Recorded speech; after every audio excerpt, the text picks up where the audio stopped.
Good evening and welcome to the 19th episode of Pop Culture. I'm your host, 24 Eyes, and we're on the Outcast Owls, and we are live. Tonight I have a great guest. We just played a little preview of some of his work and some of the videos that he does on his channel right now. That's Rich Ayala. He is doing a book called Roach Balls and, crack pack every day. Bow.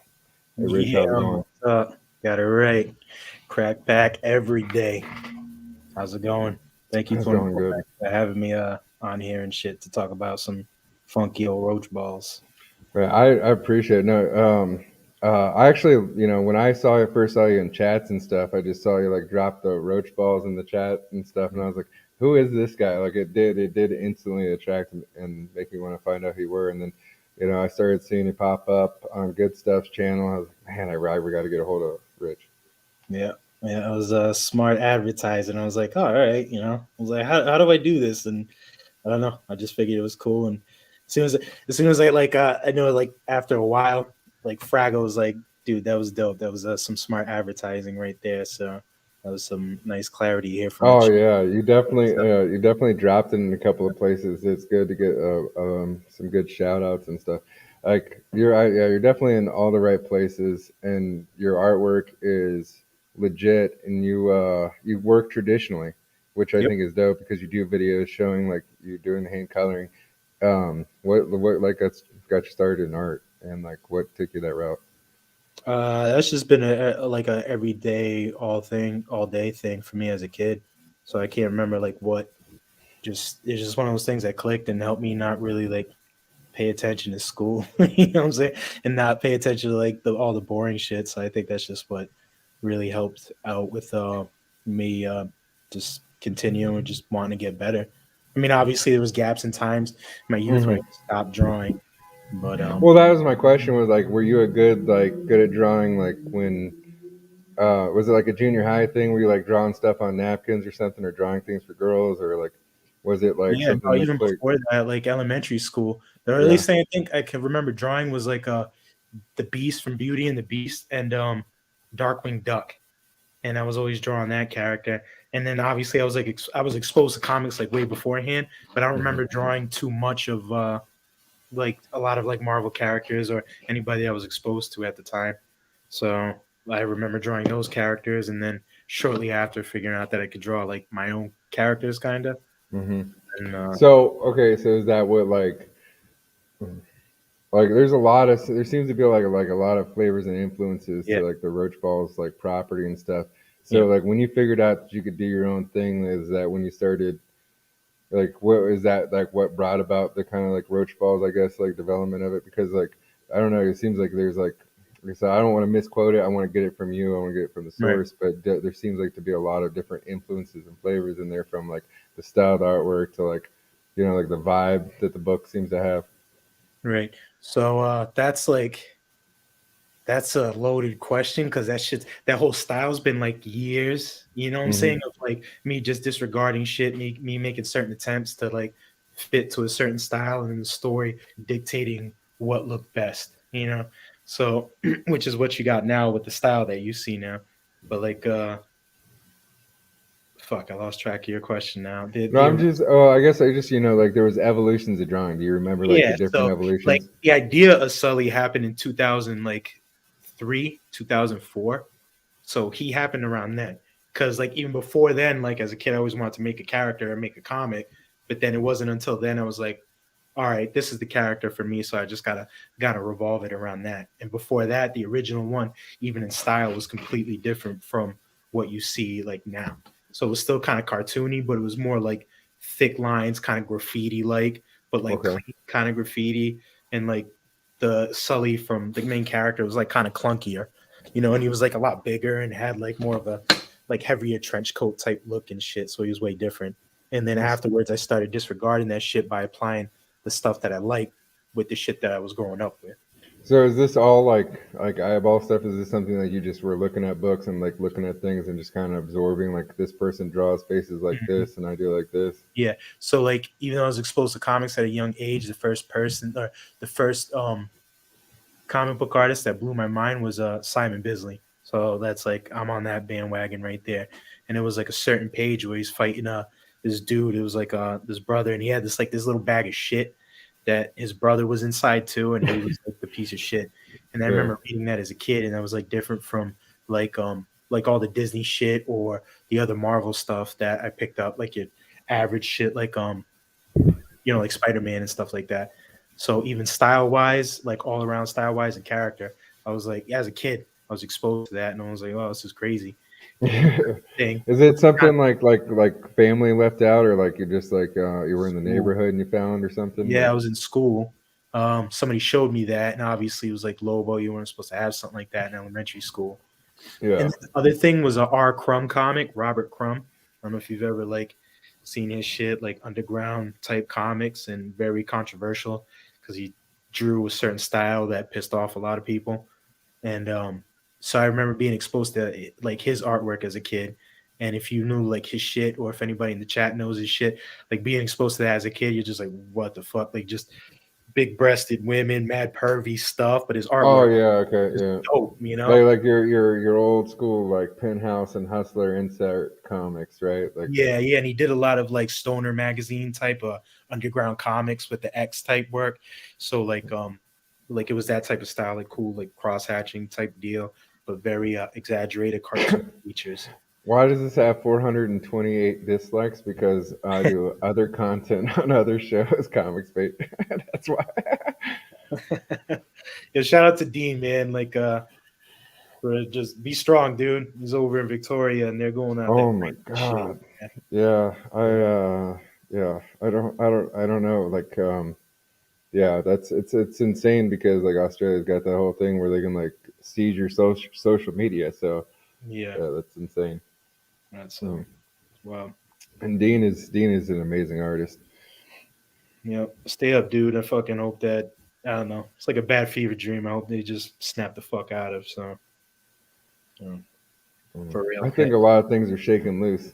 A lot of things Yeah, are shaking. Hey, I always promote things that I love, and typically I'm not like a fan of big corporate mergers because it like causes things, where like AT&T buys like Marvel or DC or something, or Disney buys it, and then they stop making comic. They start functioning like the business that they were before. yeah. But in this time frame, there's a major merger going on, and CNN might either be completely like eliminated or everybody fired and restructured. And I was like, Oh, nice. I money heard about talks. the firing thing, and so hopefully that's fucking cool. Mm. Well, Yeah, it's because there's a major merger, and they were like, when they look at corporate assets and they do mergers, they go, what makes money and what yeah, doesn't make money out of this company that we're taking on? It's, yeah. You see these other heads talk about it too, even with the on the nerdy level with the shit that we like and the shit that we're into. And we're hopefully seeing that change in that too. So maybe I mean, maybe. I mean, like again, like that merger, they might look, they might go look at the comic book assets and say, like, what made this a successful business 20 years ago? yep. A bunch of whiny freaking, tater tards just sitting there with their thumbs in their asses, just drooling on each other, virtue signaling each other, or these creative people that are actually making money and being innovative, for the Well, past that's why, you know what though? That's why I used to, I feel like when I grew up in the 90s, like that's, Mm, like 90s was a good time because I just felt like yeah, there was so much accessible, right? Like I don't ever felt like I was ever limited on choices. I always felt like I would walk into some place and I could always find something new that I never seen before. And yep, now like everything, is like all the same. And it's just like, how did we get from having like literally like just shit you would never like because it's not your flavor or whatever or mhm, wouldn't naturally come to you. You just find stuff you would never see before, and it's like that doesn't happen anymore. But that happens in CG, and that's what I love because everybody's got different styles, flavors, different storytelling, ways, different drawing styles. Some people are like more hyper realistic. So like I like your stuff that looks like like really kind of like this old school like like that like you said like punk rock kind of magazine or like a dirty bathroom like graffiti, man. just I love that stuff, like bathroom graffiti art. That's what yeah.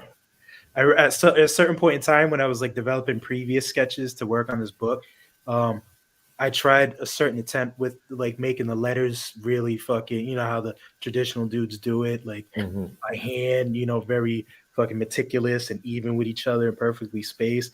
But that shit looked weird, like all these letters perfect, and then all this like the artwork it being the way it is. And I was like, I can't do that. Like I have to throw this off and just be somewhat structured with it, but it can't look too perfect. It can't look too nice. Gotta look like bathroom graffiti shit. Yeah, but it's like stuff that people wish they. It's like you look at it. See, this is the trick about it, though. Your artwork is one of those things where there's like layers to it. Like, oh, you look at it initially, like I could draw that, and you start to draw it, and they're like, your shit doesn't. It's like that little test you used to do as a kid, where you could draw the pirate or the turtle or whatever. Yeah. Like, you're like your shit doesn't look like the pirate or the turtle. You said it right there. Layers, man. Layers is like the main thing. Then you got the pencils and shit, and then you got to catch that snap and make sure your perspective's right, even if you're not using perspective, because my shit's like that's like a little secret. You know what I mean? I don't do the perspective stuff. I do, but it's super like loose structured and whatnot. So I don't do the whole gridding out thing. But because of that, you can't like if you just go like that and you just leave it that first layer, I guess it's just gonna look shitty. So you gotta like no literally just layer it. So with the pencils and then the inks, then you got the markers and on top of the markers and shit. And then with certain these panels that when people eventually get the book, you're gonna see like hopefully it's like recognizable, but certain like panels, the mediums change. So predominantly it's all like markers, Prismacolor markers, and then a panel you have the backgrounds like watercolor. I just messed around with the background, or one panel is like completely just Prismacolor pencils, just colored pencils. So hopefully people will see that. Oh, that's pretty dope. So, oh man, yeah, we were talking about that. I was like, preserve that. Please tell me you're not one of these artists that like gets rid of their stuff or like burn or destroys their stuff. It's like so insane to me. Like it is literally insane to me that any person who ever drew Superman after the first issue, like threw away any of that stuff or shit was actually ever burned because it's just insane. Like it's just like wow, like all that amazing artwork. Yeah. It was just hand done. Like well, obviously like the biggest is like, manga over in fucking Japan and whatnot. I could be wrong nowadays, but like I mentioned earlier, like pretty sure those guys don't get rid of this shit. They have warehouses or like small like units and shit, storage units, or like small apartments to store all their originals. And that like a Western thing, most of like the Western dudes over here just sell their shit. I think that's wild. I'd see like documentaries of Todd McFarlane just selling his pages and all these guys having these dope big boards, and they're just like, just handing them out, signing them over to people, yeah, just giving them away, like yeah. not even. I can understand if you're like one of those like if you're working at Marvel or DC and just jobbing it over there, and you've already worked so many years working some, who gives a fuck character, and you're just like, I don't care, and I can understand that, but like your own personal like IP or something, I would keep those pages, man. Especially if they are. I think so. I think we should give people a little bit of a preview of your work right now, sir. Sounds good, bro.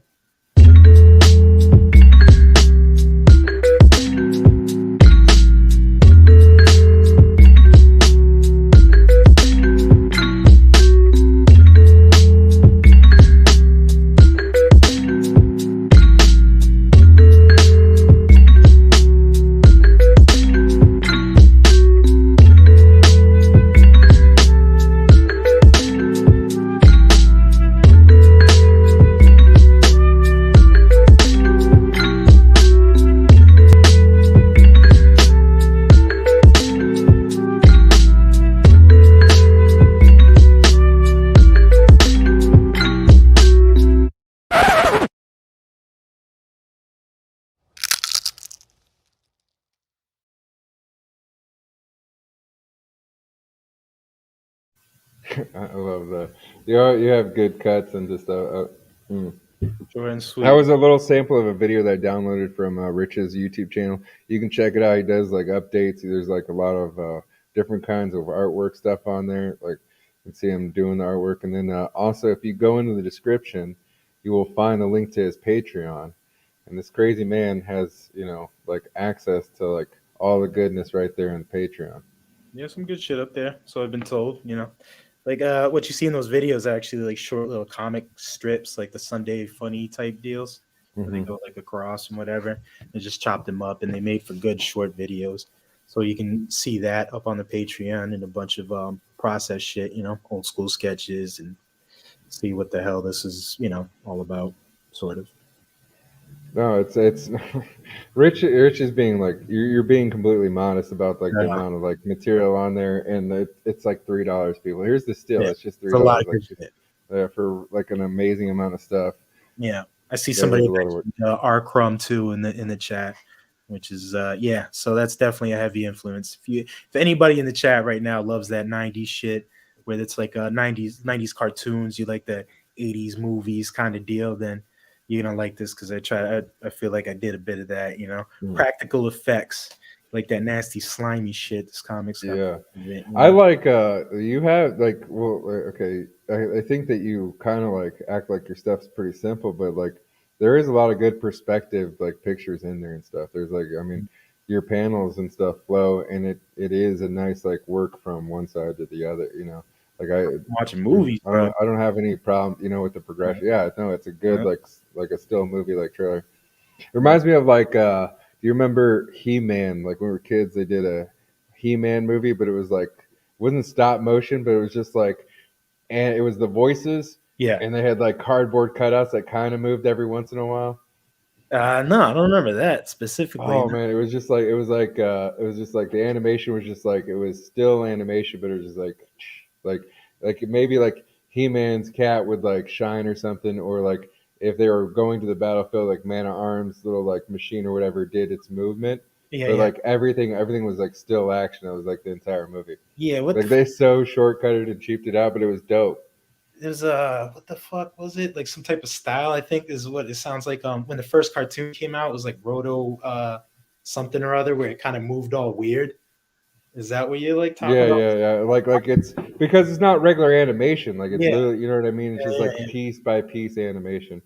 yeah, yeah, definitely. Like Arrogant Abe just said it, reanimator levels. Yeah, if you're into that weird, like the awesome cult classic movies too, man. So one thing I tried to definitely because I feel like a lot of creators get caught up on are people gonna like this shit? Some people might get caught up in the not trying too hard, so then it doesn't look like you tried at all, or the trying too hard, so then you just look like a pretentious asshole, or you're just Hmm. saying the same shit.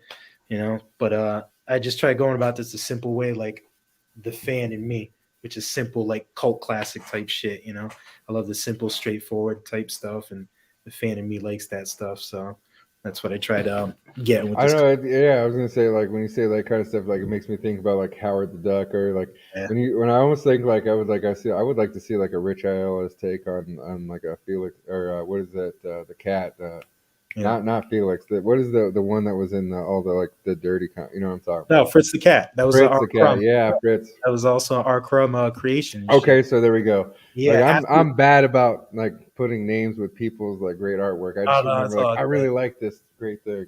And you know what the funny thing is like I believe I could be getting this wrong, so somebody in the chat correct me if I am. But like when that movie came out, the original comic book artist R. Crumb hated it, so he didn't like the movie at all, so he ended up just killing his character in the comic book, and some Oh ex jeez. girlfriend like stabs him in the head or some shit. But the funny thing is like I love the movie, so if you watch the movies, the whole background's got this really dingy watercolor wash to it, and it's got like a certain aesthetic look. And I remember watching that movie as a kid and then rewatching it again and again when I was coming up the coloring process for this comic. And that really So okay, so like when did you advance your skill like because you like I said you have like the layers, you have like the watercolor look, and you're doing it with markers. Like when did you like start transitioning? When did you were like I was drawing something and like I want to like color this better, or I think I can do something a little bit different. Like where did you find that knowledge at? Yeah, it's because I wanted to try like everything. And I was like, oh, what? Because before this, my first attempt was to do black and gray. And I was like, well, I just Okay. don't want to do black and gray because that doesn't work. I want to do colors because I did this originally in my sketchbook, like super fast and a little more sloppier than what you're seeing now on the Hmm. pages. And I really like that, but I knew it couldn't be that sloppy. So I had to like tweak it and like clean it up and finesse it a bit more and keep it on that sketch style. But because I was doing that and I didn't want to go the digital route, like I wanted to use like, watercolor splatter and all a bunch of shit. So I was just Yeah. like, I could do that all digitally, but it's not going to look right for it. And I could just do this all if I'm just a little more careful on mixed media boards and paper. I could do the same shit. It just more careful, but Yeah. not because it's going to be in a sketch style. So I kind of utilize the whole sketch to fit Yeah, that no, song. they're well. Okay, so it's a organized mess. You know, it's like Yes. the art brute style. It's like what people underappreciate is that like, you know, like some people nowadays would just draw whatever thing and they're like, oh, it's art. Whereas there used to be people that actually like they were not traditional artists, and they figured out how to draw shapes and objects. And their art definitely had a defined style throughout everything. If they drew a horseshoe or they drew Yeah. a horse or a car or whatever it is, a roach, whatever, no matter what they drew, it looked like that thing because they developed their own style of art, like their own Yeah, way it to took a shade, their own long way to time to highlight get. things. This is funny because people see it as a cartoon and shit, and like, yeah, it took a while to get to that cartoon look. It just looks simple as fuck. But I get the way people think. But yeah, No, it's that's what I'm saying. Like there was like some wax on, wax off stuff, like Mr. Miyagi stuff that took it there, and that's why I was just wondering, where were your different journeys were? Like, was there anybody that pushed you, or was there any friends or anything? Was there anything, any kind of influences, or was it just like your own personal like little thing that you were doing, and you just I thought also like, I've always wanted the comic book was actually the first thing I wanted to do as a kid. That and be like some dinosaur dude or some dude that digs up dinosaur bones, paleontologist and shit. yeah, Garbage. And then ever since a kid, just wanted to do. I remember the first idea that I had for a comic book was to do something that I thought at the time was crazy, and I wanted to do like Punisher and Ninja Turtles. But at the time, I thought Ninja Turtles were only in cartoons. So I oh was like, yeah. I could put him in a comic, and I could put him with Thundercats and Voltron. And I thought that I'm gonna do all that and shit. And then I realized like later, you find out like Ninja Turtles is his own comic, and that's a stupid. You can't just mix character. You're like, Yeah, oh you're a damn dumb it. fucking kid. That's not how it works and shit. Well, hey, look, we both watched Roger Rabbit, and to be Yeah, fair, they mixed all our favorite yeah, cartoons together, yeah, so they ruined it for us.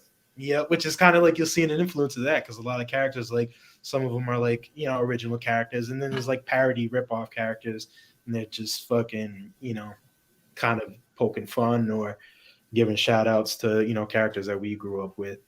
But then yeah, so I've always wanted to do comics as a kid, but then it was just like I said before, it's a matter of trial error, getting rid of shit, getting rid of what works, what doesn't, and then figuring out my character and just like, yo, this guy's cool, and then just being obsessed with it, where you're just like thinking about this character. No, that doesn't look right. And at the end of the day, you're just thinking about a character that you're making up and trying to adjust it and taking up all your free mental fucking thought trying to make up. So okay. So when you decided that you were gonna go like this direction, right? Like you got starstruck. You were a kid. You first saw like this kind of comic book art, and then you advanced in age. You kind of grabbed some more, figured out some more stuff. Like when I don't know. I guess when did you like decide on like this character, or like what drove you like to like this Roach character? What was like the influences behind that? I guess. Just everything. I think that's why I like it best. Fucking, it just the idea of a roach, as simple as it was that's how like a lot of other characters function on. It was function off a really super simple idea, and then whether it's a writer, another artist putting out, just starts off as a super idea. So I knew that much, and then the roach like popped up in my head when I was like years ago, years around like 2002, 2003 ish, 4 ish. I was washing dishes and working at a job, and realized like I saw a roach in the cabbage or some shit like that. Something happened with the roach in the food at the kitchen, and it was just like, damn, you just can't get rid of these things. And just thinking about like how these things have just pretty much been synonymous ever since growing up in the projects as a kid and shit. And you're just like, these things are forever. So So what developed the personality? Like, is the personality of this Roach character? Is he like? Does it come from anybody? Is there any influences? Is it like uncles, family, friends, Yeah, people he everything disliked? Like, that right. Yeah, I have some pretty like crappy relatives that uh, just like went through life, and then people that go through life and just like no remorse for the shit that they do, and you're just like, how could you live like that? And then it's to such an extent you're like, that's almost admirable that you could do all that shit and not give a flying fuck and just keep going. So just that, and sometimes the almost free will of being a complete piece of crap. So like that's what that character is. But at the yeah. same time, like people would just, oh, if that type of character would want the need for like money and be super ambitious and this and that, and like not entirely. That person could just be a primal thing. Just survivalist, kind of. Yeah, like Yep, taking enough just to get by. yep. Like the homie Robert Shepard said it the best today when he was like looking up. He was on the Patreon. I was like, oh, I almost want to feel bad for this dude, but I don't, because I know he would just lick my butter and stab my dog, which is true. You know what I'm saying? You don't feel Yeah. bad for this character. You don't. He's just a shitty little thing that Hmm. just comes in and out, and You just hope that you're not cursed with it showing up in your apartment or your house. Oh man, Oh, well, okay. What if? Okay, here's a question. What if like one of these major pest control companies like sees your character and is like, Mhm. we want this character to be the newest spokesperson for our pest control company, like for all our commercials. On oh Like a legitimate pest control yeah, company. yeah, yeah, like Yeah, Terminex or something. Just you know what I mean? Like, I would. I wouldn't like obviously if it was some energy drink, it was like, I'm like that's corny. That doesn't make any sense. Get the fuck out of here. But if a pest control company was like, yo, like we Orkin or got this something. cool brochures. Don't ever, if you see one of these things, you got a fucking problem. Call us, and we'll just nuke the shit out of your whole place or your whole environment. I'd be down for that. And I'm like, yeah, all right, that's cool. And then they would just advertise my comics with each one of their commercials or every house they stop by. Mm. Be like, this looks like a comic, but this is more of a brochure to warn you what the fuck. Then you find the real stuff. Yeah, You're like, "Eh."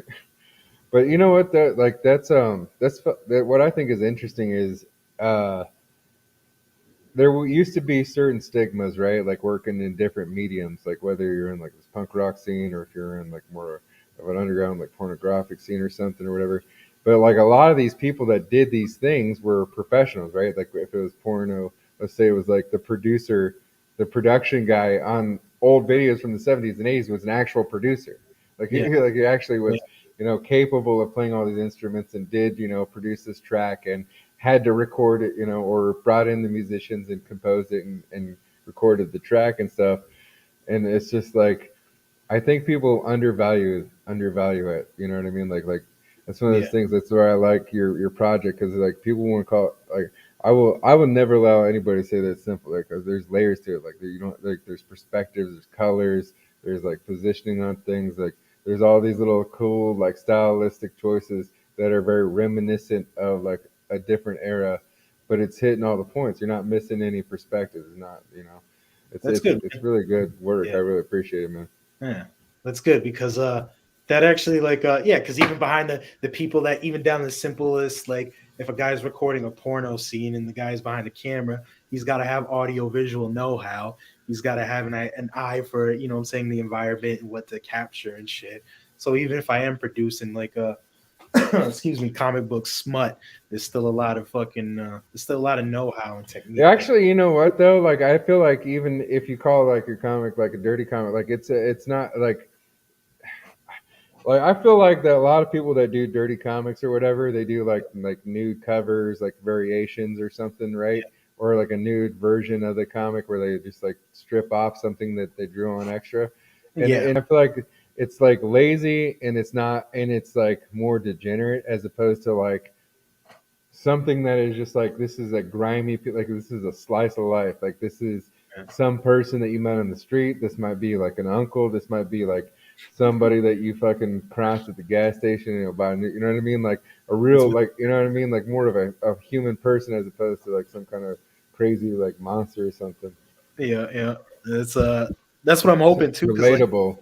it was tough like making this first book because I wanted to do so much, and then I was like, no, I'm gonna stick to this. And then like some folks will remember too, like some months back, then I was like, I want to have a bigger book, and then realized like I wanted to get it out sooner than later, so I went back to my original plan, to my first amount of pages, which I'm glad with that I went with.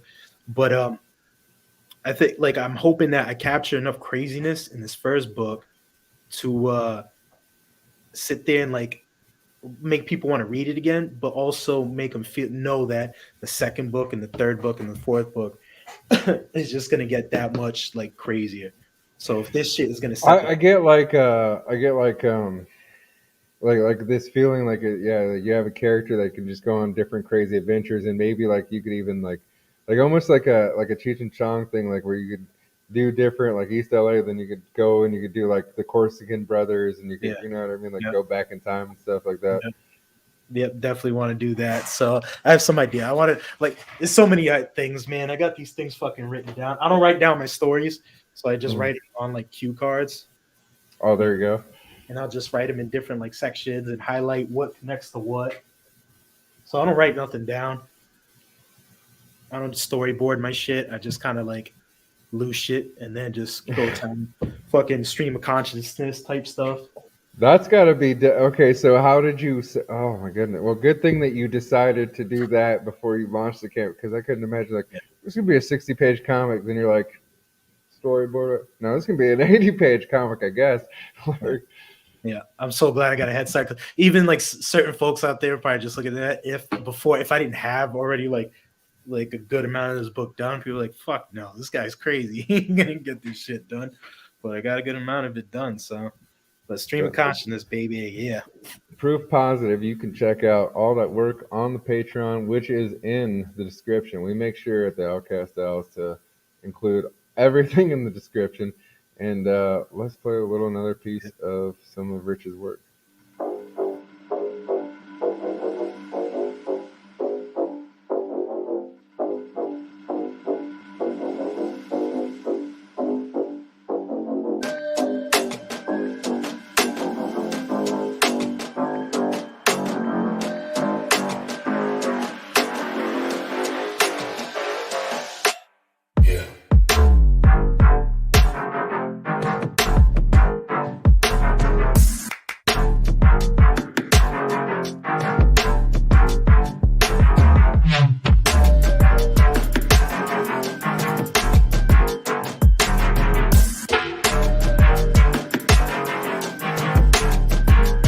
Roach balls, which I don't know what that is in reference to, but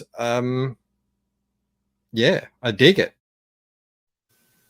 That was pretty, man. The Bancroft thing, dude. It's I love Bancroft. It's a good show. It's a good time. I like how he promotes. And Bancroft is one of the more interesting people in CG. Yeah. You know, he's a professional poker player, and I really feel like it's kind of how he does it, like in the whole CG thing too. He's an awesome dude. In all fairness, I paid him for that super chat and I swiped that clip. So That's why like I snagged it. Yeah, I'm not gonna give Bancroft that much credit, but he's an awesome dude, man. He's a saint. No, So- that's smart though. But look, no, that's brilliant editing. Nobody knew. You told us the secret. Nobody. This is 38 minutes into the podcast. You know, somebody might find out some shit, but everybody else, they didn't know up till now. Nice. A little fucking bonus material for all you awesome people in the chat there. Are you gonna be doing? Is there any plans? Like you do amazing, like cool, like kind of like that watercolor work. Are you gonna like have any art tiers? And if you do, I would suggest limiting them.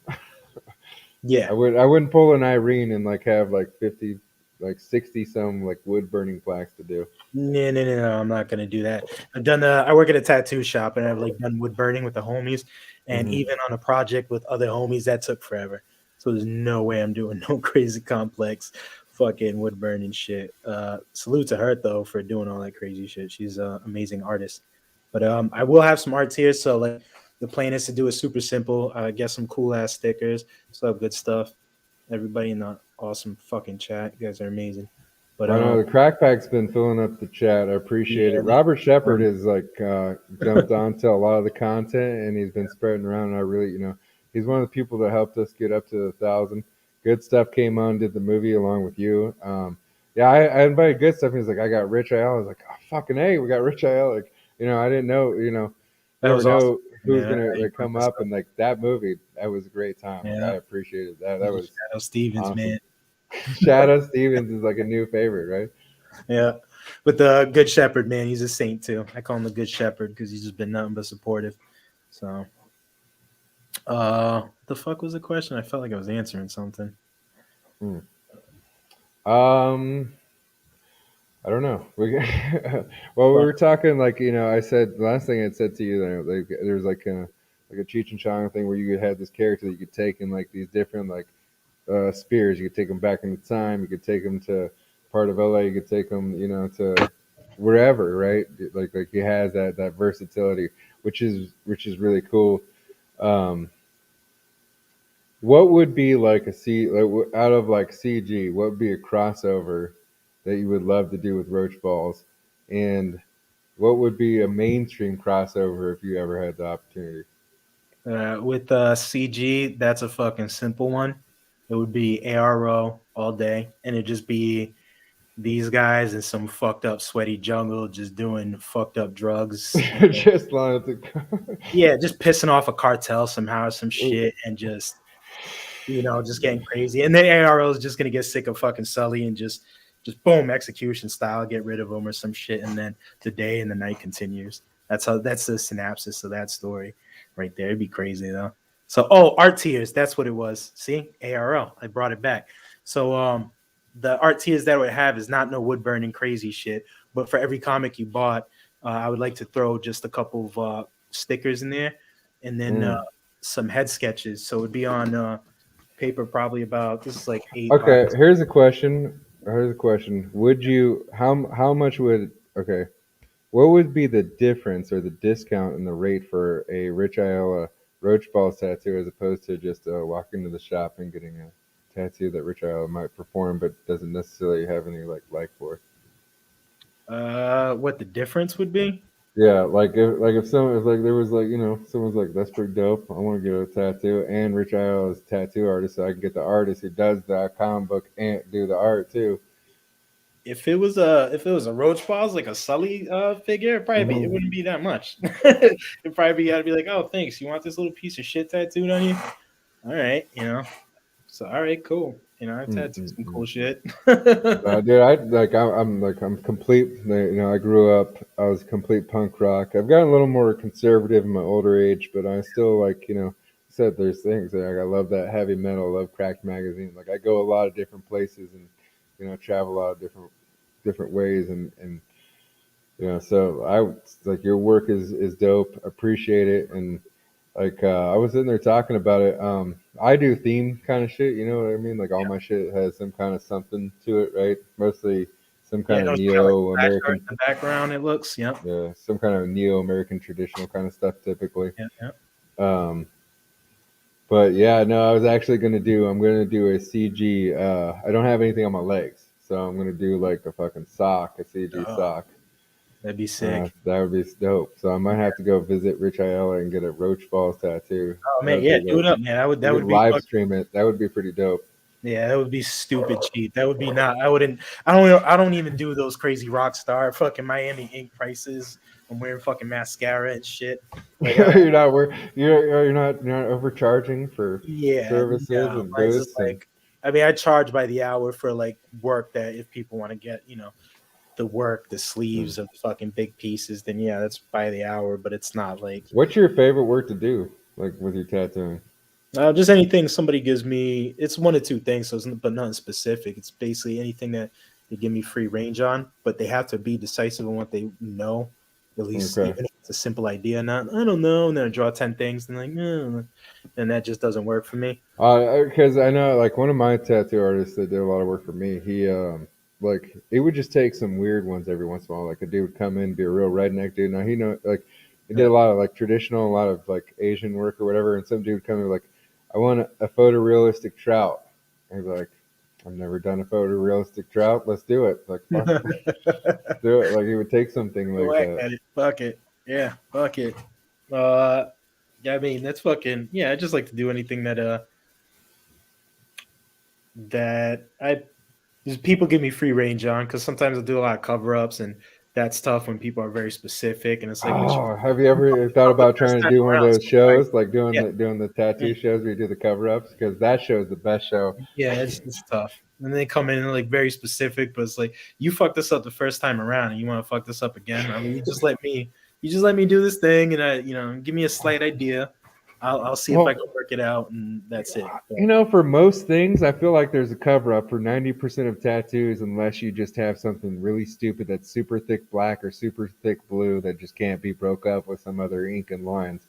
Like most things, you know what I mean? I feel like if you get some kind of dumbass tattoo, you can like get something pretty sick just to layer right over. Like there will be something that will break it up.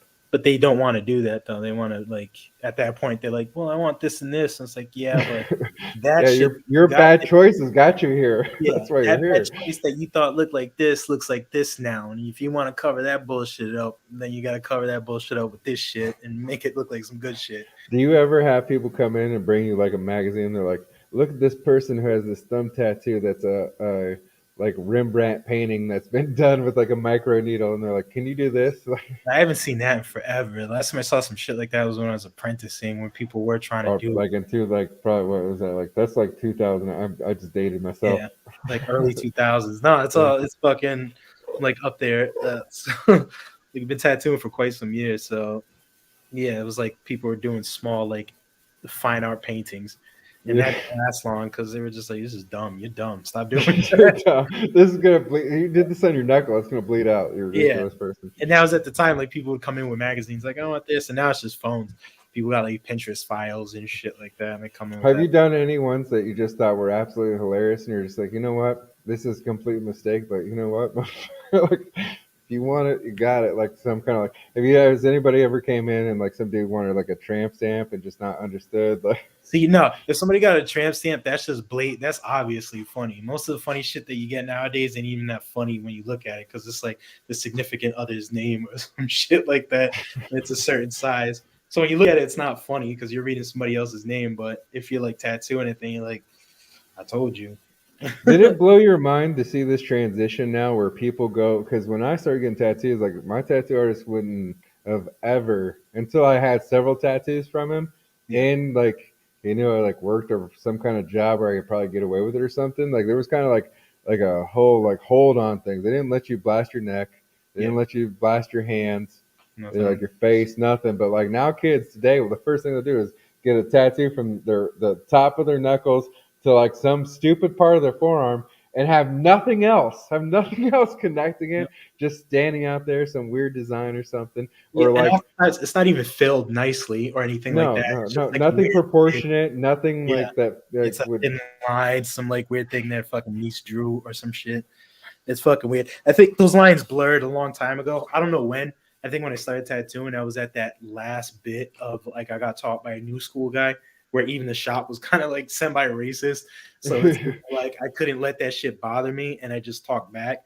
Or like I'd sit there and be like, you know, what people see nowadays when it's like, "Mom, what the fuck, my feelings," and you know, shit like that. So it wasn't, you know, but I think between that, like I saw a little bit of the old school just go away and then transition into something new school where like back in the days, it was like if you came in and you didn't have tattoos, you didn't do time or you weren't like with anybody or you weren't repping a set or in a club, then you weren't yeah. getting face hands, none of that shit. And you got chased out of a shop. And nowadays it's like you have to do it, or most shops will do it. Yeah, Because they'll do like people's names above. They have people have their grandkids above their eyebrows and shit. I'm like, what are you doing? The first tattoo you're gonna get is an eyebrow tattoo. Like, what are you? yep. I used to be on board and talk to people about that shit. Like, hey man, you might wanna, and then it just came to a point where it's just like, nah, I Oh, just I mean that, and kids get what like these. Okay, like nowadays, I would like I would prefer to like go meet an artist, right? Like I'll spend time in shops. Like I'll talk to people a bunch of different times before like I'll ever get ink. You know yeah, what I mean? Like because like you spend a lot of time with someone, you know, if you like they're an artist that will sit with you. So I yeah, go as long as the artist's hand can go. As long as my skin doesn't like bleed out. Like once I start bleeding too much, whatever, then I stop, right? But if my skin take it and the artist will go, then I just want to go. I want to blast the entire thing out. I hate going multiple appointments. I hate having settings, and I hate paying hours. I just want, how much is this tattoo going to? This is what I want. You drew it. How much is this going to cost me to get exactly this thing? yeah. See, that type of simplicity is like hard to even come by nowadays. Like I still get that with my awesome like repeat customers and my, but I don't really get that type of approach with general customers nowadays.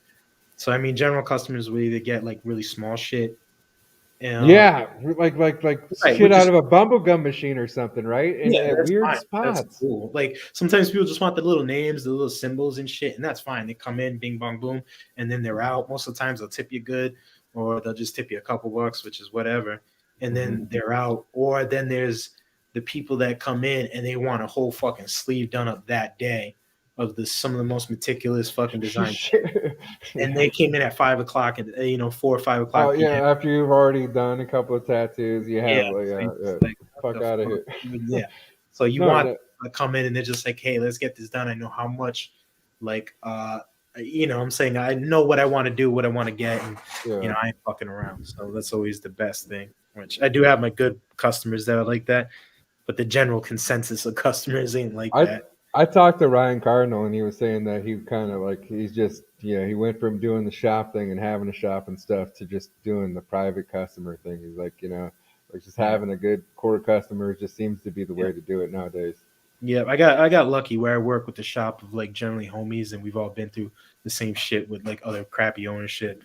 So we've been doing good with that, and like even though we are still a street shop where we do take care of people that do walk in and whatever, we still got a we got a good hold on it where people don't get too crazy. But it's still it's still service. Well, I mean, it used to be a thing, right? Like if you were a tattoo person, maybe like a tattoo shop would run something on like Veterans Day, like $50. You spin a thing. There's like 5 different flag tattoos that you can get out of a gumball machine or something. Yeah, I mean, generally, a lot of shops do have specials. We don't really do shit like that. I mean, we just if you're a constant good customer and you're always bringing people up, then we just not like. Generally, I'm speaking on behalf of myself. Like, I'll just knock it out. Yeah, or hook you up with an extra hour or two or some shit. So I don't really get too much involved with the whole crazy deals, and maybe I should. I mean, even at a point in time, like with Ryan Cardinal working like in his shop, and then all of a sudden just going to private type stuff. It's like I feel that, and I understand where he's coming through with that. So like I forgot where I was gonna fucking I think this is a good point to play another piece of your material. Yeah, let's talk about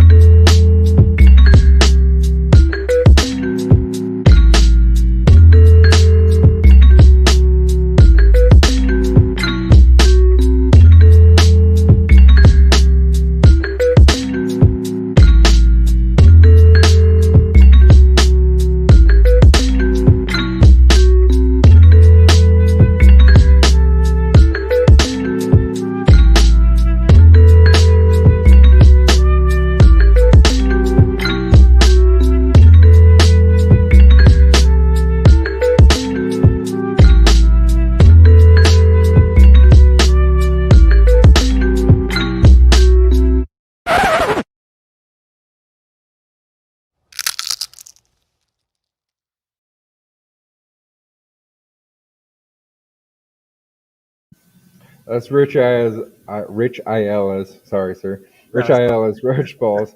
You can check that shit out in the description. I'm sorry I had a little bit of vodka tonight. So yeah, it's all good. Goes with the party. So it's all good. My last name I found is very hard for people to pronounce. Not very hard, but people tend to stumble on that shit. So it's just Ayala, or just Ayala makes you holla. That's good stuff. Likes to fucking put it. Also, check out. I believe 24 Eyes was kind enough to put the email link down there on the Indiegogo, the sign up sheet. You check that out and shit. And if it worked, I did go to our YouTube page, and I'm pretty sure that I have it pinned at the top. Chat, let me know if it actually worked or not. Sometimes I have technical difficulties. But all of Rich's links are in the description. They're also in the description of the stream that we did with Good Stuff Confiscator, where we came on and we watched the movie Tracks. We had the great Shadow Steve. We did a review of some of his other works. The movie to start all other movies. What were your favorite cartoons when you were growing up? Growing up, I had a lot of favorite cartoons. I mean, obviously as a kid, I liked the Disney shit. Mostly the villains, honestly. Like I remember my sister had a Sleeping Beauty book, and my favorite was that fucked up lady, the witch, with all the demons and shit like that. I thought that was cool. But growing up, it was like Darkwing Duck, anything with the fucking something like ducks and shit. I love Darkwing Duck. I'm very, very sad that Seth Rogen has anything to do with it. That old fucking fat curly head potato head face bastard. He's gonna jack that all up. But sir, like just think about this. If it was any other religion, literally think like this is the most ridiculous thing. These are two people who are of a different religion doing a movie or TV series about another religion kind of thing, or things that are based off another religion, and they just completely shit all over it, and then didn't even do a good job. You know what I mean? Like didn't even do a good job of adult humor. It was like like 90s edge, like extreme. Remember? And everything in the 90s was extreme. That's what I feel like. There was like try hard. Cool, but now it's just like they're just beating on a dead horse. A bunch of Christians and Catholics did that. They'd fucking have an uproar and say a bunch of that. Yeah, no. If we made a Hanukkah one, or if we made a Kwanzaa one, could you imagine if two Mormons made a Kwanzaa, a really shitty Kwanzaa like movie, like how many No. people would lose their fucking mind? Yeah, it'd be horrible. It'd be horrible. You know what's funny is like back in the 90s, they do shit like that, like the dudes that made Airplane, that whole type of comedy type Yeah. shit. You know, they would just rag on everything and anything. Fucking Mel Brooks, the Blazing Saddles and shit. Oh my God. Yeah, they had all You know, I think my thing is like, how are you going to be offended if the actors in the movie weren't offended? Like, these were all like well-paid people. You know what I mean? This wasn't like some kind of bullshit situation or anything. Like, just people this with, person read the script, he was cast for it, and he decided to say these words. Like, yeah. everybody knew everybody. Like, it wasn't that complicated. That's why I make my comic for like everybody and anybody with that type of humor to like really dig into and shit. And fuck it, like this comic's even for if you're of that type of liberal mind state, doesn't mean you can't fucking pick up that comic. Doesn't mean Yeah. like you're gonna like what you see in it, but the comic's also not outrightly going for throats like that, but just making fun of things, everything in a general way that people like us would just generally just make fun of No, it dumb has shit. a general relatability to it. It's like you Right. said, Yeah. it's like that uncle or that someone that you met at the gas station or that next door neighbor or something. Like it's that one dude. Yes, exactly. So It's got that like cool kind of Howard Stern vibe. Like I think people um, underplay back in the day. I mean, nowadays he's become like a ridiculous kind of douchebag. I mean, like he's attacking Joe Rogan. It's like yeah. Joe Rogan gets more listeners than you do, sir. I don't think you can attack him anymore. He's But creatively bankrupt, man. These dudes are just out of touch. A lot of them. I don't even think age is even a factor because you see these old timers that used to do shit, and then you see a well, lot. like you said, Blazing Saddles, right? That I Yeah, mean, that's a man that wrote till he was like 90 or something. then you see a lot of these youngsters and these old timers and shit, and then like they both sound the same, but they're creatively bankrupt. But then you could have a bunch of people in the same contemporary time frame, still young, make good shit because they like Mel Brooks and stuff of like an older generation making dope shit that's still timeless to this day and still inspiring like tons of like creative outlets, comedy, fucking comic books, movies, whatever. People just suck, and they just want to ruin it for everybody else. Is there anything that's kind of geeky or weird about you that people like wouldn't like put on you based off of like seeing you visually or like talking to you? I just want to touch base on the cartoon thing. Was a Okay. lot of liquid television growing up. The cartoons in the '90s that you couldn't watch when you were a kid because you shouldn't watch them. That was Hmm. a major influence too because it made me surprised. Like you grew up thinking cartoons a certain way. I remember being Oh, a kid, yeah. like Then you cartoons were find heavy metal and you're like, yeah, what the? exactly. Heavy metal. I remember being sneaking, watching that, and then seeing like the lady titties, and then this gnarly orb going around killing people. And I'm like, cartoons can do that shit. I remember being a kid, like, what the fuck? Like, this is insane. So like, liquid television, heavy metal, that was gnarly. That inspired me and shit. And then, sorry, I forgot your second question. I'm fucking I stupid. think we both. That's all right. We can call it a wash. That's fine. No, it's cool. No, because like that's the cool like sneak stuff. Like there was something. I knew there was something like that. Like you had caught that inspired you. I just wondered. Like I wondered, was it family? Was it friends? Was it something you saw on television? Was Oh, it an just everything. amalgamation of it? Yep, just everything. I mean, Sully, like it says, it's inspiration from like family members that obviously took like a bunch of shitty paths and stuff, or the want to like the free will of being a complete piece of crap, and the fact that there's always repercussions, but in comic book world, there's no repercussions. So fuck it. I mean, there is, but Sully gets fucked up, whatever, and then bad shit happens. So there's inspirations from real world stuff, stupidity, griminess, um That's moronic. what I like though, because it's like I said, like it's not like this. I feel like a lot of things like here's like more conservative side of me or whatever. A lot of things feel very degenerate and just like over sexualized for the purpose of over sexualizing. It's just like we're Yeah. just gonna. It's not. I have a style and I draw like big boob women, like a boob dan or something. It is like I just made a comic and I made a dirty version and a clean version. Like which one would you like to buy?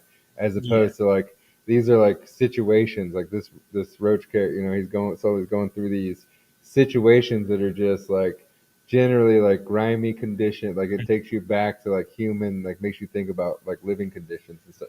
I guess it does for people who have lived something, Yeah. experienced something. It It makes you that's remind you. where I fucking grew up in the projects. I remember one of the gnarliest things I've ever. And this is when I was a kid. I had an overactive imagination, so I feel like part of me is probably playing this up a little bit. But I remember we had to leave our apartment because the bad roach infestation or whatever. Fucking pest control came through, bombed the shit out of it. Coming back with my mom and my sister, and then there's just dead roaches everywhere. And I'm like a kid, and I remember seeing these things, and they're just fucking, just everywhere, just everywhere. And then just like being shocked by this. And the real reason, one of the reasons why I have if you look at roach balls in the title, the two L's are roach legs, because I remember being a kid and I'd open up like drawers and shit. You'd always see these little roach legs just left. Little pieces. These motherfuckers just discard it and they're like, I don't need that shit anymore. They just they like swap it for something or whatever. So I was like, what the fuck's up with these guys? Okay, were you a fan of what is that? Big Bad Beetleborgs growing up? Yeah, I did like those. The Big Bang Bean. I remember that shit. It was they'd held the comic book artist hostage or whatever, and then the fucking thing popped out, and the monsters would pop out of his drawings or some shit like that, right? Oh, there was a couple of things, dude. I was just sitting there thinking of like, I was sitting there trying to relate like bug concept because there was some kind of like cricket or something. You remember before Power Rangers hit, there was like a couple of shows that just came that were fucking directly from Japan, and for some reason these superheroes had some kind of like bug-like shape to them or something. Yeah, there was always some weird thing. Yeah, Japan had a thing for beetles. There was one thing in reference that I still can't to this day. Like every once in a while, I'll still look it up, or I'll try to look it up. I remember I was a kid. I saw something late night, and it was some dude in it was like a really quick cartoon. It was a guy in like almost like a vigilante type of when Daredevil had the black mask on type shit. And this kid had like a little, I'm thinking like a purple, maybe bluish suit. And there was a giant robot roach just fucking up the city. This kid's hopping all around. He gets up to the head of the robot roach, pries it open, and it's a tiny little roach controlling. Oh, wow. Robot. And this kid had a ring or some shit. And then he just punches the roach in the seat and just splatters the roach. Now, like, and I remember watching this cartoon as a kid, and it was like a short. And for the life of me, I can't find it anywhere. So if anybody ever fucking finds that, let me know. Find me, like, send me the link to that shit. Send me the card. Yeah, right. Yeah, I don't know if I made that shit up or if it's actually... maybe it was like a half dream, something like you were watching something on HBO. Yeah, and the whole roach concept was actually a lot older than I thought. So there's a bunch of different things, man. I feel like if you're an artist out there and you're trying to come up with some shit, like, you shouldn't stick to just one fucking, like, I like Naruto, so I'm gonna do a Naruto thing with ninjas. Like, don't just do that, man. Yeah, if you like ninjas, do ninjas, but like, don't self-insert just you either. You know what I'm saying? You have a whole thing of experience that you could just fucking thrive off of and just fucking go off of that and just get lost in all types of different inspirations from your life. That at the end of the day, you're actually gonna have something pretty original because you're mixing up a bunch of different things and you're making your own type of poop. Well, I mean, that's what I think is the influence, dude. This is why I never understood any of these like weird modern arguments of like culture appropriate. What do you mean culture appropriate? You mean learning? You mean like learning? Like influence? Is that what you mean? Like, because I mean, I don't know how else you're supposed to learn how to. Like, if somebody's doing something smarter than you know how to do, why wouldn't you like ask them how to do it that way? Yeah, it's fucking weird. So that's why I don't get caught up in that type of shit, you know. But I wouldn't get offended if somebody like, you know, if I'm Hispanic and shit, I don't even get offended. I think Hispanics are just like predisposition to not really get offended by too many things. Really, do you find it problematic? I'm going to use the word I'm going to use the P word, problematic, with this whole like Marvel doing the whole Latinx thing where they're like Latinx, everything has got to be Latinx. I think it's like ridiculous because it's just like a language that you can't, you know, all like. You can't do that with that. You can't do that with any of the Romance languages. You can't just sit there and try to like do something weird with it. Like, that's not how it works. Just trying to fix something that doesn't need to be fixed at all. It's like, what the fuck are you doing? Like, I don't know. This helicopter would look awesome with fucking, I don't know. Here's a question: Have you? Are you publishing this only in English, or are you going to do like a Spanish version, or have you thought about like any other versions of it? Yeah, I haven't thought about anything like that. I mean, the opportunity hasn't really, I guess, presented itself. I mean, I would, be open to if like there was a super heavy, like, you know, fucking Hispanic demographic over in fucking like say Puerto Rico or some fucking North American plate or what have you. then yeah, I'd be open to it if it was possible. But switch it up into Asian languages, Spanish languages, whatever. But I don't really see that happening for like ever. You know? Forever. Yeah. I think everybody needs to dream bigger. This is the thing. This like okay, so my whole thing, like my show is called Pop Culture, and the reason why like I promote pop culture is because I think that's American culture, and I think that Yeah. I get really annoyed when I hear people say that there's no American culture. Like, get the fuck out of here. American culture is this amalgamation of all these things that are great. There's all these different people that got together that like met this dude, and maybe like I don't know, dude. Like, you know what? Sometimes different ethnicities don't like each other or whatever, but like maybe they didn't normally like this person or whatever, but they found this one person, and they could be Chinese, Hispanic, whatever, right? And they just found this other person that they don't normally like, and that influenced something, that flavored something, that like built whatever. Like, we used to just like, even if you didn't like each other, we used to just have like this, intolerance, but or tolerance for everyone, and that promoted culture. Like, that allowed for like this intermixing. Like, oh, I got this thing, or have you ever tried this flavor? And they're like, you know what? I've never tried that flavor, but have you ever tried that with this shit? And now we have hamburgers and fortune cookies. You know what I mean? Like, there's a lot of stuff that's uniquely American that even gets contributed to other societies. Oh yeah, it's like tattooing. That's like definitely not a fucking American thing. The thing is a fucking deep rooted culture and many other cultures going like way back. And then like American soldiers brought it over, and like how we have comics and shit, and it was like an American type thing, and then other cultures picked up comics off of us, and the world would be a lot cornier if everybody's like, well, you bit off of me and you didn't, you owe Yeah, me. except for France is selling a bunch of Wild West comic books. Yeah. There's no Wild West in France. No. There's no planes. They don't exist in France. That is uniquely something that came from American cinema, American comic books, and American novels. Right. Like, there is a culture here, and it's like all these people. Actually, one of the coolest Japanese movies is like a spaghetti western movie that's like all Japanese people. Like Quentin Yeah. Tarantino's in it for like So 5 minutes. so actually, so like Japanese movies borrowed from Western movies, and then Western movies borrowed back from Japanese movies, and we've come up with like this weird, cool hybrid of things that Yeah. I'm pretty sure I'm pretty sure anime and manga and shit, they were inspired off. I could be wrong. Somebody in the chat just correct me on this. But they were inspired off of American shit. And they saw us doing cartoons and they were like, hey, so the big eyes and shit, and they might have just accentuated it even like crazier and got more exaggerative with the features and whatever. So everybody inspires everybody. I'm pretty sure that because US soldiers brought tattoos over it, I'm pretty sure they were like that comfortable with talking to the Japanese about. Well, yeah, and I mean, like, look where like the tattoo culture developed into. You said something about clubs earlier, right? Like, that's something that, you know what I mean. A lot of the original motorcycle clubs were founded by people that were veterans. Yeah. Or had heavy veteran members in the very foundations of their clubs. And so that developed a whole nother culture that is, again, pop culture, that is American culture, which is important to protect and preserve, and because that's what allows all this stuff. We wouldn't, you know what I mean? Like, we wouldn't have Rich Balls if Rich didn't get to see like these other things to inspire, to like think I could do this, or I like this kind of style art. I mean, like, if you only saw things that were never appeasing to you artistically, would you have ever tried to draw anything? No, probably not. You know what I mean? Like, if there's just no styles that. Yeah. And if I did, I'd be drawing very boring shit. I'd probably just be drawing like realism all day. Like, not to knock anybody that does realism, because that's amazing if you could do that. But to me, that's boring as fuck. You're just a human copier. That's it. You're just copying exactly what you see, which is fine. That's awesome. But that doesn't, what I'm saying, that you're not really flexing imagination like what you can do. Yeah. Well, and I think imagination comes from all these inspirations. You know what I mean? Like, even if you're borrowing styles, but not even just beyond that. Just like you said, like, I watched this thing, like, cartoons can do that. Like, we can do that in cartoons. Like, that's a possibility. And it's even down to the comic book style too. Like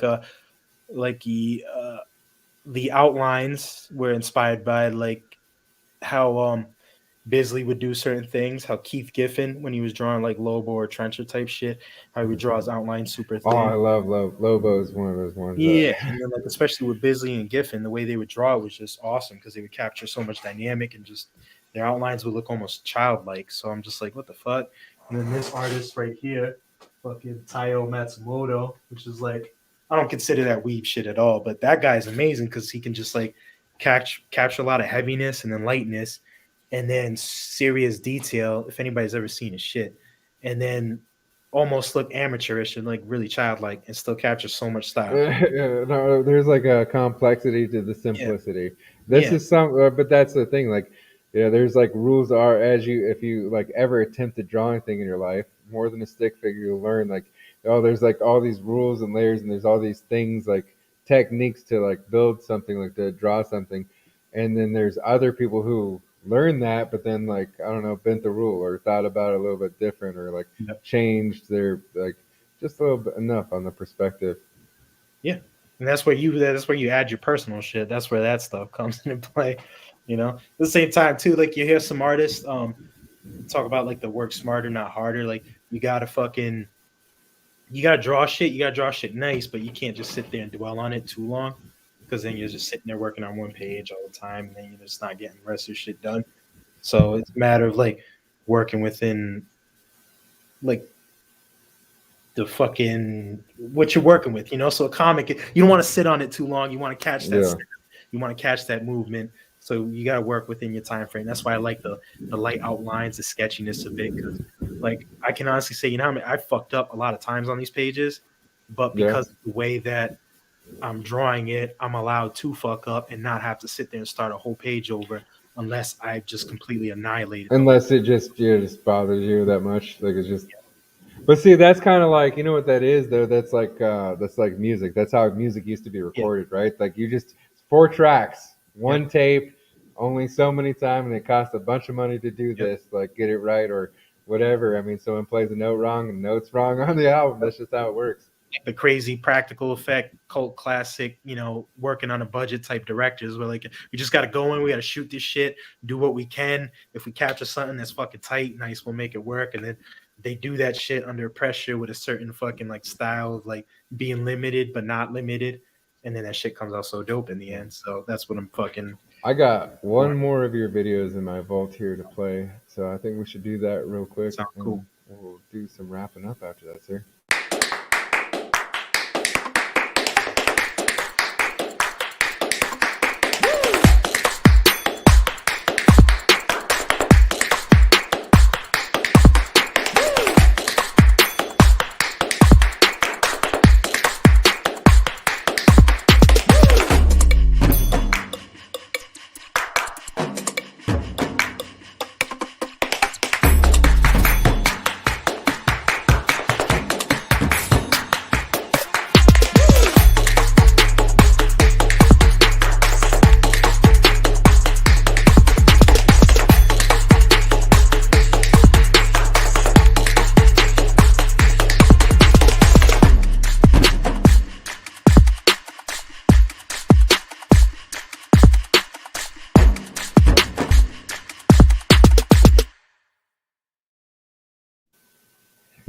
Yeah, it's so dope. It's dope. I'm really really excited for it. And if I'm ever in your hood, that might have to be one of the pieces because I'm pretty keen on Dan Plagel's Goblin Girl. I feel like that's something dope that kind of like hollers back to some like Coop style like artwork or whatever. And I'm digging Roach Balls, and then the other one is I really like Ali Sangus's Egg Beater. It's just kind of like punk rock brutal, you know what I mean, like art brute. The old school like slasher type style flick. Yeah, just something you get blasted on. You're just like fuck it, it's fucking cool, whatever. There's a Plagel's character reminds me of I forgot his last name. He was a famous artist, like graffiti type artist. He died, and his son basically has got his same style. He's draw the Cheech Wizard. Okay. The little reptile too type character. Damn, dude, I'm drawing a blank. I forgot his name. I suck, but yeah, Plagel's style is fucking nice. I like his shit. But yeah, if you like what you saw, everybody in the chat, you can check me out in those links. YouTube. There are links in the description. We dropped some links in the chat. We dropped the Patreon. You can see quite a bit of this work done in the Patreon with a lot of other great stuff. I appreciate everybody came out here, Crack Pack every day. Wow, I appreciate Robert Shepard. I appreciate. I know this is going to be an unpopular opinion with some people. I appreciate Liam Gray because he came out and showed love too. Appreciate you, Devil Flyer, Derek D. Wag, Confiscator, Mrs. Good Stuff, because she came out too. Oh, like, sure. Everybody in the chat's been pretty dope tonight. Trishalicious, as always. Coming soon is going to be our Trishalicious T-shirt. Let me see if I have to switch my brands here. And we'll go to. So upcoming in the future, we're gonna have the "Is This Sexual Content?" Trishalicious shirt. You can go ahead and check out in the links. We have the Vengeful Jesus Stabbable Offense T-shirt, and you can check out all of Rich's links along with everything that's been pinned, released, and all of that good stuff. And I think that what we're gonna do, sir, is share one more of the homies out here today. And this is 216 Zay.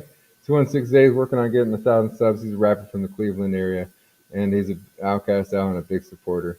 Hope everybody has a good evening. Thank you, Rich, for coming on with us. Thank you for having me on, brother. I appreciate it.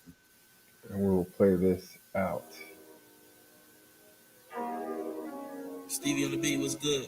Trashy, nasty. I'm trashy, nasty, make you really wanna blast me. I'm laughing all the way to the bank, and I could give a fuck what you think. Yeah, we deeper than a motherfucking shank, lil homie. I'm trashy, nasty, make you really wanna blast me. I'm laughing all the way to the bank, and I could give a fuck what you think. Yeah, we deeper than a motherfucking shank, lil homie. I came a long way from what I once was. Introverted, killing every crowd that I'm in front of. Hungry like a lost soul on the wrong bus. All I know, I gotta fill the void till my lungs bust. I wallow in the pain, cause my city is a stain, and I lose another human every day. Yo, I don't mean to be rude, but my compassion is astray. I don't wanna kiss and cuddle, I'ma smash it in her face. State of mind is off a bit, alcohol withdrawals again. I get cold chills, sweat drip from the nose tip. Shaking like it's Parkinson's, I'm sitting in the dark again. Thinking about just slitting my wrist to get this bullshit over with. But fuck this COVID shit, I'll never take the shot. You'll have to kill me where I stand, or I'll get sick until I drop. If I'm dying, it's my destiny, and that will never stop. So I'm just trying with the best of me to make it to the top. Cause I'm trashy, nasty, make you really wanna blast me. I'm laughing all the way to the bank, and I could give a fuck what you think. Yeah, we deeper than a motherfucking shank, lil homie. I'm trashy, nasty, make you really wanna blast me. I'm laughing all the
Fuck yeah.